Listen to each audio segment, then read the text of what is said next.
The soft morning sunlight streamed through the small kitchen window of the old apartment. Emily Miller moved with practiced ease as she brewed coffee, sensing her husband getting ready in the next room. This simple morning routine was more precious to her than anything else. "Emily, the coffee smells wonderful," James said, appearing in his modest gray suit. Her husband wasn't flashy, but he was honest and kind. Just seeing his gentle smile warmed Emily's heart. "Will you be late again today?" Emily asked, placing freshly toasted bread on a plate. "Yes, I have a meeting. But I'll try to come home as early as possible," James said, placing his hand on his wife's shoulder and giving her a light kiss. "Don't overdo it, okay?" Their life together wasn't wealthy. The apartment was small and the furniture old, but it was filled with love and consideration for each other. As Emily saw her husband off, she savored this small happiness. In the afternoon, as expected, her mother Margaret called. Her mother's voice carried its usual commanding tone. "Emily, I'm coming over right now. I want to show you Sophia's new dress." "Mother, I have work today," Emily replied quietly. "Work? You can take time off from that part-time job anytime. Think about your sister for once. I want you to see how lovely Sophia has become." Her mother's voice dripped with the usual favoritism toward her younger daughter.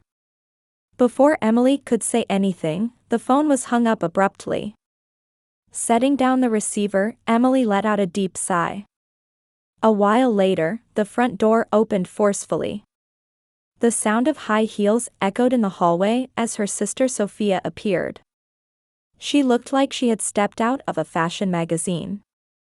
With a Chanel bag on her shoulder and wearing an expensive coat, she seemed almost out of place in this old apartment.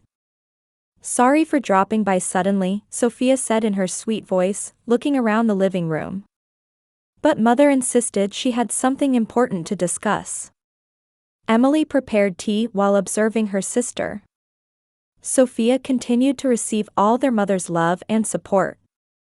"You really should live better than this," Sophia said innocently. "Poor James, having to live in such a cramped place. Men have their pride, you know?" Those words pierced Emily's heart, but she maintained her smile without changing her expression. "We're satisfied with this." "Really? But I think you should have more ambition. I recently met this wonderful man. He's a doctor's son, and Mother really likes him," Sophia continued happily. "When we marry, I'm sure Mother will feel at peace." After Sophia left, Emily stood by the window, gazing at the evening cityscape.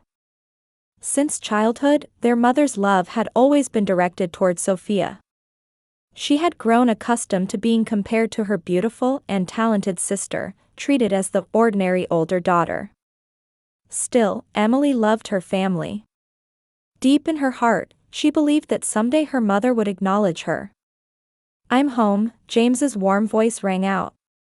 "Welcome back," Emily turned around, worried by her husband's tired expression. "Are you okay?" "Yes, just the usual," Emily smiled.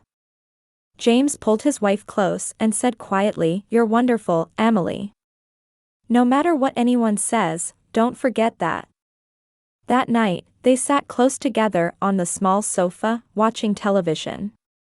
Holding her husband's hand, Emily renewed her determination to cherish this ordinary, simple happiness. 2 weeks later, Emily began suffering from morning nausea. At first, she thought it was a cold or stress, but the symptoms grew stronger each day. She couldn't even tolerate the smell of coffee, and making breakfast became difficult. "Emily, you look pale. Maybe you should see a doctor?" James placed his hand on his wife's forehead with concern. "You don't have a fever, but these ongoing symptoms aren't normal."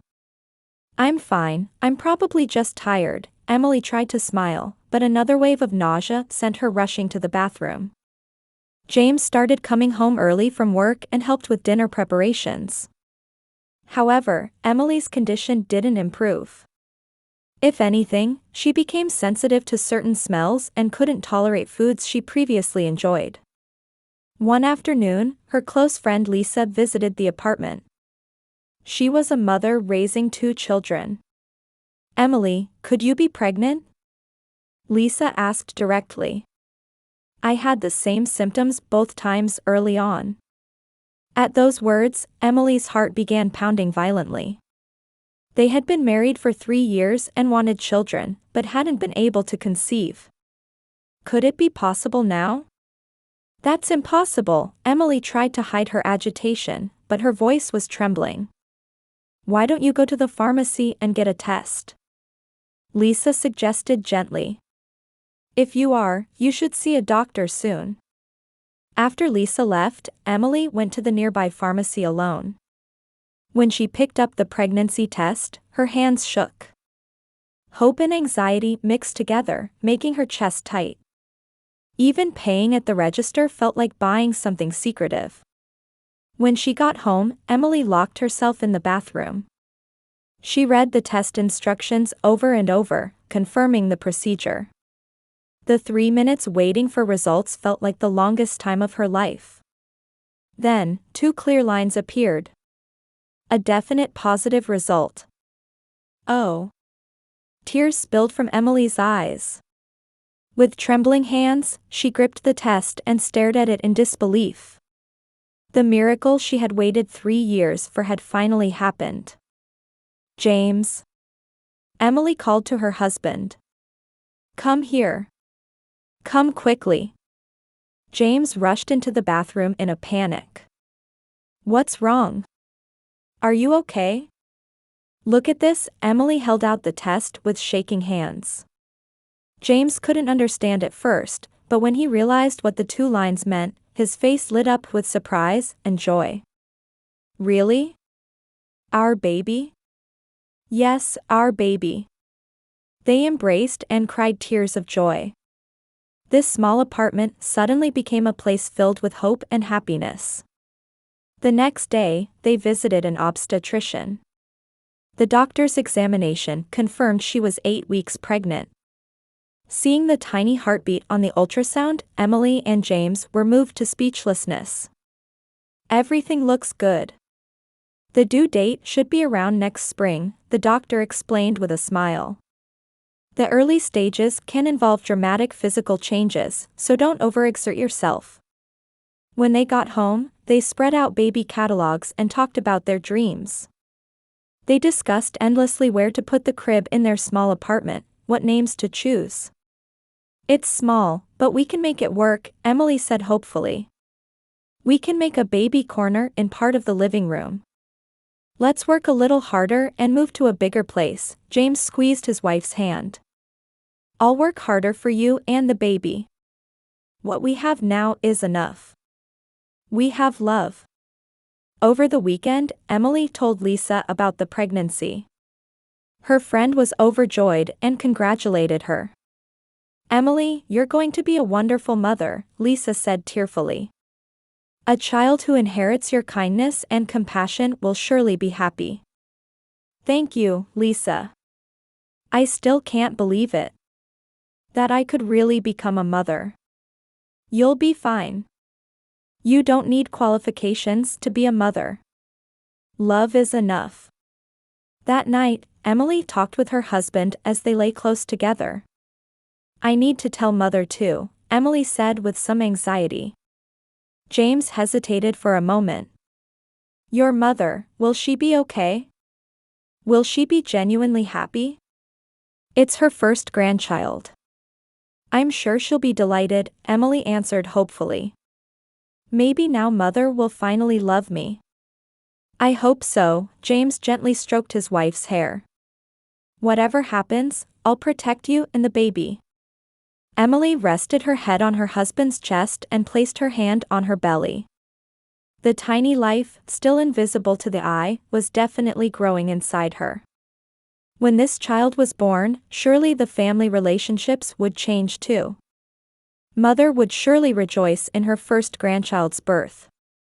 "Let's go to Mother's house next Saturday," Emily said with determination. I want to tell her in person. Should I come with you? No, I'll go alone first. It's an important conversation with Mother. James looked worried, but respected his wife's wishes. All right. But call me immediately if anything happens. I'll be fine. When Mother hears she's getting a grandchild, she'll be happy. Emily looked up at the starry sky outside the window, envisioning a hope-filled future. The happiness she had waited so long for was finally within reach.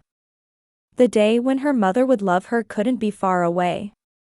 However, she didn't yet know that the events at her mother's house a week later would shatter these happy days in an instant. That the tiny life in her womb would unexpectedly expose the true nature of her family. Emily fell asleep peacefully in her husband's arms. Saturday afternoon, Emily visited her childhood home for the first time in a while. Margaret's suburban house was spacious, in stark contrast to Emily's cramped apartment. Her mother was in high spirits and came out to the entrance to greet her. Emily, it's been so long. Perfect timing, her mother's voice was buoyant. I want to show you Sophia's new photos. They came out absolutely beautiful. Led into the living room, Emily saw several of her sister's photos spread across the table. They were all beautiful shots that looked professionally taken, like magazine models. Sophia has gotten another new boyfriend, Margaret began proudly. This one is a doctor's son. He graduated from Harvard and now works at his father's clinic. He's from such a refined family, and his mother is lovely too. Emily nodded while looking at the photos. Her mother's talk continued endlessly about how wonderful Sophia was, how she was loved by promising men. I'm sure she'll have a wonderful marriage. I can finally feel at peace, Margaret sighed with satisfaction. Beauty really is an advantage. Only men of status are attracted to her. Emily listened to her mother's talk while placing her hand on her belly. There was no visible change yet, but new life was definitely growing. She was waiting for the right moment to make this important announcement. Mother, Emily gathered her courage and spoke. Actually, I have something important to tell you. What? Don't tell me something happened with James? Margaret looked slightly worried. No, it's not that. It's very happy news, Emily continued with a smile. I'm pregnant. I'm already 3 months along. At that moment, heavy silence fell over the living room. Margaret's expression froze, and her previously cheerful mood vanished like a lie. Your first grandchild is coming, Mother, Emily continued hopefully, despite being confused by her mother's reaction. The baby's due next spring. I'm sure it will be adorable. However, Margaret's face wasn't showing joy, but gradually twisting with anger. The mother who stood up had cold light in her eyes that Emily had never seen before. What did you say? Her mother's voice was low and trembling. I'm pregnant. Our baby, Emily repeated in confusion. You've got to be kidding. Margaret suddenly shouted. The first grandchild should be Sophia's child. Not yours. Emily was stunned by her mother's words. Mother, what are you saying? Order doesn't matter, does it? Doesn't matter? Margaret's anger intensified. Sophia is about to marry a wonderful man. The child born then should be the first grandchild. What are you doing having one first? Get rid of it right now. Margaret spoke mercilessly. I won't acknowledge such a child. Are you trying to interfere with Sophia? Emily stood up and protectively placed her hands over her belly. I could never do such a thing. This is our precious child. Precious? Margaret's eyes were crazed. What value could a child from an ordinary woman like you have? James is just a dull office worker anyway. The child of such a man. Stop it. Emily cried with tears in her eyes. Why are you saying such horrible things? At that moment, Margaret completely lost her reason. Interrupting her daughter's words, she suddenly raised her leg and kicked with all her strength, aiming for Emily's belly. If only this child didn't exist. The kick hit Emily's lower abdomen directly. Excruciating pain shot through her, and Emily collapsed to the floor with a soundless scream, pressing both hands to her belly and grimacing in pain. "Baby," Emily whispered through her tears. "Baby, are you okay?" Margaret looked down coldly. "Now you understand, don't you? You have no right to be a mother. Know your place." Emily crawled on the floor, enduring the pain in her belly. However, the betrayal by her mother hurt her heart far more deeply than the physical pain. "Mother," Emily said in a trembling voice. "How could you?" Tears streamed down her cheeks. How much she had wished to be loved. How hard she had tried to gain her mother's recognition. Yet at the most important moment of her life, her mother rejected both her child and grandchild. Moreover, she had used violence. "You will," Emily looked up at her mother through tear-blurred eyes, "definitely regret this." Those words rang out like a prophecy. Margaret laughed through her nose. "Regret? What would I regret?" Emily tried to stand but couldn't move properly due to the pain. She crawled toward the entrance and took out her cell phone with trembling hands. "Please call a taxi," Emily gave the address, wanting to get out of this house as quickly as possible. Margaret stood with her arms crossed. "How dramatic. You won't die from this much." "Never again," Emily said, turning back as she reached for the front door. "I will never call you mother again." The 10 minutes waiting for the taxi felt like eternity. Emily sat outside the entrance, gently rubbing her belly and praying continuously. "It's okay, baby. Mommy will protect you. I'll definitely protect you." Getting into the taxi, the driver asked with concern, "Are you all right, miss? Should we go to a hospital?" "Please." "The nearest hospital." In the car, Emily called James on her cell phone. "James? I'm at the hospital. Come right away." "What happened?" The baby, her husband's voice was shaken. "We're fine, we're okay," Emily answered as if convincing herself. "But we don't have family anymore. It's just us now." The hospital examination fortunately showed no abnormalities with the baby. However, the doctor instructed her to rest as a precaution. James embraced his wife and asked what had happened. "Your mother did that?" James's voice trembled with anger. "Such a thing can't be forgiven." "It's okay, now," Emily cried against her husband's chest. "She's not my mother anymore. We have our own family." That night, Emily slept in the hospital bed. The baby in her belly was still beating its tiny heart desperately. Even if rejected by its grandmother, this child would definitely be born loved. James gently held her hand and stayed by her side all night. The next morning, the apartment doorbell rang insistently. Emily had just returned from the hospital and was still resting in bed. She heard James's footsteps going out of the bedroom. Who could it be at this hour? James's confused voice echoed through the door. When he opened the door, there stood Margaret in a wretched state. Gone was yesterday's elegant attire, her hair was disheveled, her eyes bloodshot and swollen. Her whole body was shaking, her face pale and drained of color. "Where's Emily?" Margaret's voice was hoarse. "Is the baby okay?" James looked down at his mother-in-law with cold eyes. "I have no obligation to answer you." "Please," Margaret suddenly collapsed to her knees and prostrated herself at the entrance. "Please forgive me. I was wrong." At that moment, James's cell phone rang. Seeing the number displayed, his expression changed. "Mr. Miller? I'm calling about last night's incident," came a polite male voice from the phone. "Actually, we'd like to confirm something about the security camera footage." Margaret turned pale at the words, "security camera." "Security camera? What security camera?" James continued the call. "Yes, please preserve it as evidence. I'll come by for details later."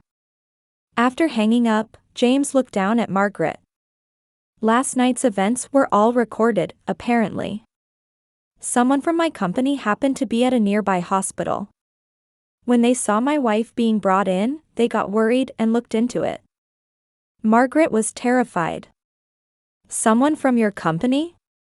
But James, you're just an office worker?" James smiled bitterly. "Actually, I'm not just an office worker." He went to the table and took out a business card from the drawer. When he placed it in front of Margaret, her eyes widened. "Technology Innovation Group, Chief Executive Officer, James Miller." Margaret stared at the business card and collapsed. "That can't be. That major IT company?" "That's right. I kept it secret from Emily. I knew she loved me for who I am, not my position or wealth. I wanted to live as an ordinary couple, an ordinary life." James's company was one of the nation's top growth companies. The business he had built was worth hundreds of millions of dollars. "When the baby was born, I planned to tell her everything," James continued. "And then I was going to take care of Emily's family, your retirement, Sophia's future, everything. Family is the most important thing to me." Margaret was stunned. The dull office worker she had despised was actually an unimaginably successful person. And this man truly loved her daughter and had been planning to support the entire family. Margaret desperately searched for excuses. "I didn't know. If I had known." "If you had known?" James's voice grew cold. "You mean if you had known there was money, you wouldn't have hit my daughter?" At that moment, Emily slowly emerged from the bedroom. Her face was pale, and she walked carefully with her hand on her belly. "Emily." Margaret reached out desperately. "Please forgive me. I was wrong. I'll bless the baby. I'll do anything." Emily looked down at her mother and said quietly, "Anything? Yesterday, you tried to kill my child." "I didn't mean to." "You didn't mean to?" Emily's voice shook with anger. "You kicked my belly. My precious baby." James intervened. "That's enough. We'll file assault charges through our lawyer. We have the security camera footage. The evidence is sufficient. Please." Margaret crawled on the floor. "I don't want to go to prison. I can't face Sophia." "Sophia?" Emily laughed coldly. "Even now, you're only thinking about Sophia." At that moment, the front door opened and Sophia appeared. She had rushed over after an emergency call from her mother. However, when she understood the situation, her face went pale. "Mother, what did you do?" Sophia asked in a trembling voice. When James explained the situation to Sophia, she held her head in her hands. "You attacked Emily's baby?" Sophia looked incredulous. "Mother, how could you do something so horrible?" "Sophia, you understand, don't you?" Margaret desperately appealed. "You're the one who—" "Stop it." Sophia interrupted her mother's words. "Because of you, Mother, I'm embarrassed too. I don't want anything to do with this." Sophia ran from the house in tears. It was only a matter of time before rumors of this incident reached her boyfriend's family. Margaret was completely isolated. "Never approach Emily and the child again," James gave his final ultimatum. If you come near them, we'll call the police immediately. Emily, Margaret directed her last hope toward her daughter. Please, just one more chance. Emily looked at her mother.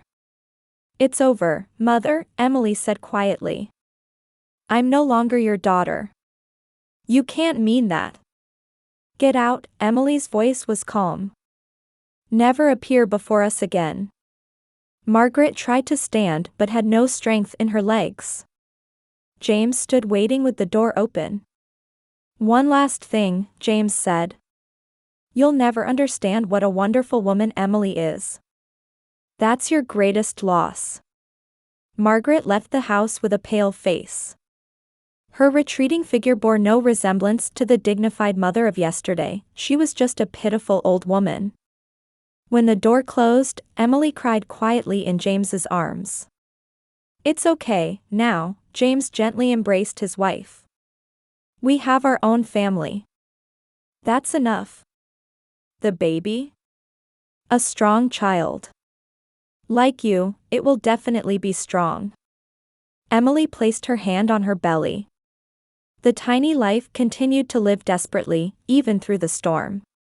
Though rejected by its grandmother, it would grow surrounded by its parents' deep love. That evening, rumors had already spread through the neighborhood. Margaret's actions shocked the entire community. The social status she had built over many years crumbled overnight.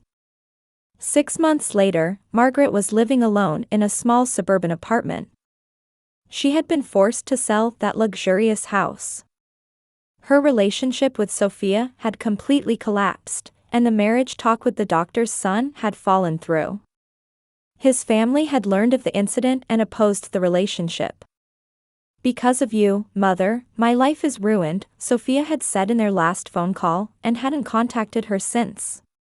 The neighbors no longer treated Margaret as they once had. Rumors of attacking her own daughter's baby spread instantly, and she became isolated from the community. The social position she had built over years, her friendships, all were lost. Every day, Margaret walked in the nearby park. From that park, she could see the upscale residential area on the hill. She had heard rumors that Emily and James had built a new home somewhere around there. One spring afternoon, Margaret was sitting on her usual bench. Then she saw a young couple with a baby walking down from the hill's residential area. Even from a distance, she knew immediately. It was Emily and James, with their newborn baby. Emily was radiating beauty. The happiness of motherhood overflowed from her entire being. James held the baby, and all three had loving smiles as they talked together. The baby looked healthy and occasionally let out innocent laughter. That tiny life had grown strong despite Margaret's violence. Margaret tried to stand up. She wanted to apologize, to hold her grandchild, to return to the family. But her legs wouldn't move. Emily looked her way. When mother and daughter's eyes met, Emily's expression changed. However, she didn't stop walking and continued with James and the baby. Shall we go? James's gentle prompting voice carried on the wind. Watching the happy backs of the three family members, Margaret collapsed back onto the bench. Tears streamed down her cheeks. Only now did she understand what she had lost. Emily's kindness, sincerity, compassion. All the beautiful qualities her daughter possessed, she had refused to see them. She had only compared her to her sister, never recognizing Emily's true worth. And now, that daughter was building a happy family. Surrounded by a loving husband and adorable baby, living in the warmth of a true family. In the mansion on the hill, warm light leaked from the windows. Surely the family of three was having dinner together. Baby's laughter would echo, and loving conversation would be exchanged. Margaret stood up and left the darkened park. When she returned to her small apartment, an empty room greeted her. Even with blood relations, without love, there is no family.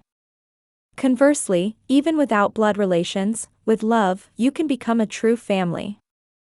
Emily and James, and their baby, proved this.